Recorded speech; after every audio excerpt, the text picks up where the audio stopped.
waaw alhamdulilah di santaat yàlla ci promotion 26e bi nga xam ni ñoom lañ doon teral ci ñi mokkal alquranul karim di téeméer ak juróom fukk ak juróom benn di ci sant yàlla bu baax a baax di ñaan yàlla tabaraka wa taala mu def leen ñu nekk ay mag def leen ñu nekk ñu taxawu seen diine waaye ñu taxawu seen réew. waaw mooy li ma la wax léegi ñooy téeméer ak juróom fukk ak juróom benn yi mokkal alquran ñoom lañ doon teral ren tey bu ñu nee teral nag faaw ñoom li ñu am ñu teral ci nit ñi ñoom it te mooy alquran ji ñu mokkal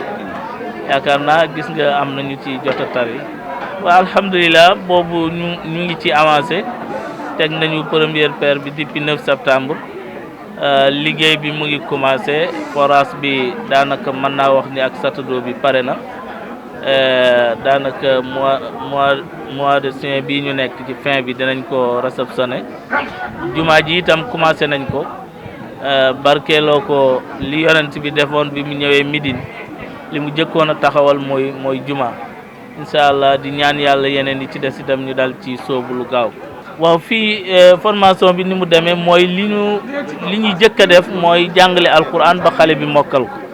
am na franco arabe bu ñu duppee sama maam Tafsir Bandañang ñi nga xam ni mokkal nañu alquran foofu la ñuy continuer seenum njàng am na ba bac boo xoolee ren incha allah 139 am nañ ko ci ay candidats yoo xam ni diplôme état bi la ñuy def ginnaaw bi ñu mokkalee alquran ba pare. am na itam yeneen formation ci wàllu informatique comme ni ngeen ko xamee informatique fi mu toll ci àdduna bi ku ci ferul ijji da ngay am jafe-jafe pour liggéey ci àdduna bi moo tax ñun ñu teel a waajal sunuy ndonga ci wàllu informatique ñu di ko jànge ci centre informatique bu Abdoul Aziz Koumba boobu itam daara ji moo ko boot tey ren ji 56 candidats la ñu amoon ñu doon def diplôme ay CDL ñoom ñëpp jàll nañu bismillah wax naa ko léegi waaw bu ñu xale bu mu mokkalee rek dafay daal di continuer ci école Tafsir Bandañang ba keroog muy am bac wax naa la ñaata la ñu am ci ay candidats ren ñi nga xamante ni ñoo war a def diplôme état bari na plus de 200 personnes ñu ngi ci université yi diggante Sénégal ak bitim réew am na ba France am na Canada am na réew pays arabe yëpp daanaka incha allah pour continuer seeni njàng ngir mën a dellu si waat ci réew mi taxawu seen réew incha allah. waaw gisaguñu kenn nag waaye ñu ngi leen di woo ngir ñu ñëw taxaw ci. ñu ngi leen di woo ngir ñu ñëw taxaw ci procès bi ndax procès bi seen procès la ndax procès la boo xam ni dafay siggilaat réewum Sénégal rawatina ci côté njàngum alquran bu sottee kon jàpp naa ni ñoom kenn waru leen cee gën a jiitu kenn waru leen cee jëkk daal incha allah. di def lu rëy lii ñu teew si di may wax ne lii mu def man day jàpp naa ne ba Sénégal di Sénégal ak léegi. gisaguma ko def parce que mokkal ay nit yomb na kenn mokkal tey waaye at mi nga mokkal ci téeméeri nit ak juróom fukk ak juróom benn loolu daal ci yàlla rek mi nga xam ne moo ko ci dimbale moo xam lu tax mu def ko moo tax ma wax ne tey daje bi ñaar rek moom laa ci seetlu lii tey waroon nañ ko def ca Grand Théâtre réew mépp teewe ko télévision yépp jël ko réew mi xam liggéey bii mu liggéey ndax li alxuraan di wax naan li misliha sa fal ya'mal amilun nit ñi mën a góorgóorlu ci mel nii ñaareel ba tegu it comme li ma wax rek daara ñooñ daara ñoo ko yor xale yi nga xam ne jógee nañ fi daal ñu ngi leen di ñaax nañ takku dëgg-dëgg topp seen sëriñ bi xam ne lii muy def moom rek moo am njëriñ ñu taxaw ci ñetteel bi mooy comme li may wax rek ñi nga xam ne itam seen doom yi nekk nañ fi di jàng du ñàkk ñu ci yàlla mosal dara ñoom it ñu bàyyi xel daara ji loolu daal la ñu ci wax di sant yàlla nag ci teew gi ñu ko teew yàlla mi ñu bind xam ne tey jii su ma rakk bu ma bokkal ndey ak bàyyi la borom këram génn àddina mais dama ne leen daal lii mënuma ko ratee su ma fi jógee ñëw fa loolu nga xam ne lii doole gu mu am doole di ci woo nag réew mi yëpp ak biti réew di ci woo réew mi yëpp ak biti réew ci projet bële mu jëm parce que kenn ku ne xam na ne Dakar dafa xat mais fee moom bu neexee yàlla yonent buñ ko fa bu la ñuy def bu àggee réew mépp mën nañu koo jëriñoo loolu ñu ngi ciy woo président de la république Bassirou Diomaye Diakhar Faye parce que saa ko mënta def lu gën ceeb mbaa dugub di ci woo Ousmane Sonko wax naa ne ñoom buñ accès fii alquran leen fi accès parce que saa bu mosee ñàng rek buñ tuddee aaya yi réew mi yëngutu parce que réew mi 95% ay jullit lañ kon saa bu nit wéeroo ci alquran nit ñi jàppale la kon nag ñu ngi leen di woo ci daara ji ñu ñëw xool projet bi xool luñ ci mën a dugalee seen loxo daal ñu dugal ko ci vraiment di sant di gërëm mboolem ñi nga xam ne nag ñoo jàngal xale yi parce que xale dama wax ne amul mérite ki ko jàngal moo am mérite ñi leen jàngal bañ mokkal ñoo am mérite kon daal ñi ngi sant al oustaz Baar Ñang ci lii nga xam ne taxawal na ko ci ndimbalul yàlla ak yonent bi waaye nag ci roy ku tedd ka ñu koy Alaaji Amat Saxir Lo radiyallahu anhu moom mi taxawal daara 39 ba nga ni nit ñi di fa jàngee lépp lu mu am jox leen luñ ko andil mu jox leen loolu daal ci la sëñ Baara ne ñu ngi ñaan yàlla na yàlla dooleel ko. Aujourd'hui, par la grâce de Dieu, nous sommes réunis ici pour célébrer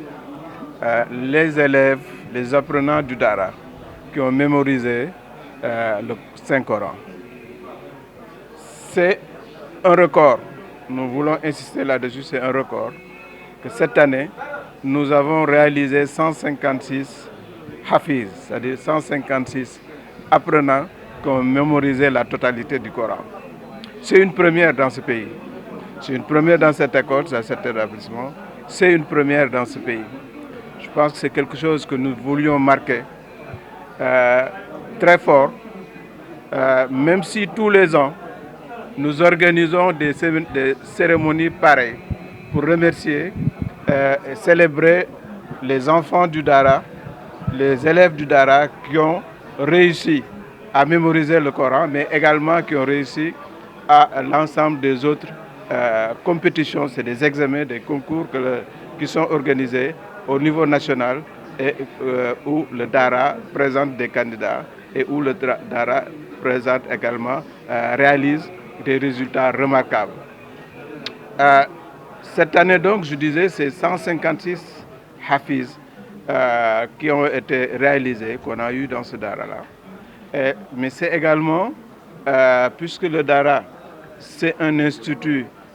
qui se veut le plus complet possible pour permettre de former des citoyens sénégalais qui, au-delà de l'apprentissage de l'islam, de l'apprentissage du Saint-Coran, qui soient des citoyens, de véritables citoyens, c'est-à-dire capables de servir leur pays à tous les plans. Le Dara s'est élargi au-delà de l'enseignement du Coran pour permettre aux élèves qui ont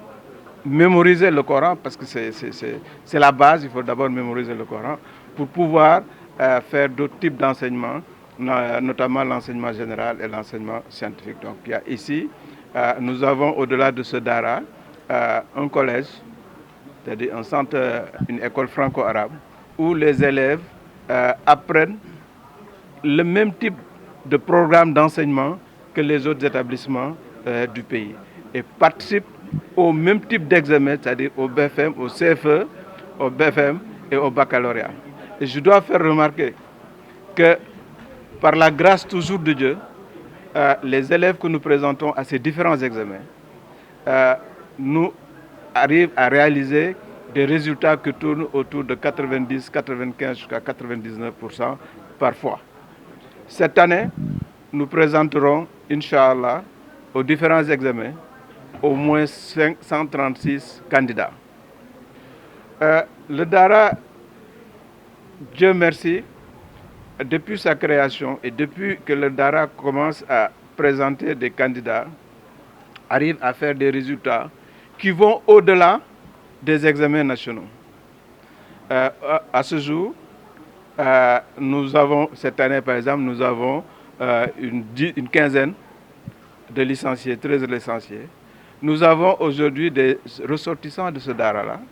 qui aujourd'hui sont des doctorants dans toutes les disciplines. Nous avons aujourd'hui des ressortissants de ce Dara qui sont des ingénieurs en informatique, qui sont des médecins et qui aujourd'hui s'illustrent à travers le monde, aux États-Unis, en France, en Arabie Saoudite, dans les pays arabes, un peu partout, sur des disciplines assez pointues. C'est pour vous dire un peu l'enseignement du Dara, les résultats que ça produit par ailleurs. C'est également pour vous dire que ce n'est pas une honte, comme le pensent beaucoup de gens, que de fréquenter l'école coranique. On pense que c'est les rejetons, c'est-à-dire les gens que la société a rejetés, qui n'ont pas pu être formés dans les secteurs formels, qui sont reçus dans les Dara. Et qui, après l'enseignement des Dara, ne servent certainement que pour enseigner le Saint-Coran ou pour diriger des prières. Ce qui est une excellente chose d'ailleurs dans une société musulmane. Parce que dans une société à 95 de musulmans, quand nous naissons, c'est le ressortissant du Dara qui est là pour donner le nom. Quand nous célébrons nos mariages et autres, c'est le ressortissant du Dara, c'est toujours l'imam. Quand à la fin de nos vies, c'est encore le musulman qui fait le ressortissant du Dara qui fait la prière mortuaire. Ça veut dire que le Dara est présent de bout en bout. En tout cas, les produits du Dara sont présents de bout en bout dans notre existence pour un pays musulman. Mais au-delà de ça, au-delà de cette présence-là, spirituelle, religieuse, il y a que le Dara est aujourd'hui capable de fabriquer des champions économiques, des champions sur le plan scientifique, et ce que nous cherchons à prouver à travers l'enseignement, le système d'enseignement qui est là. Dieu merci, nous arrivons à faire des résultats.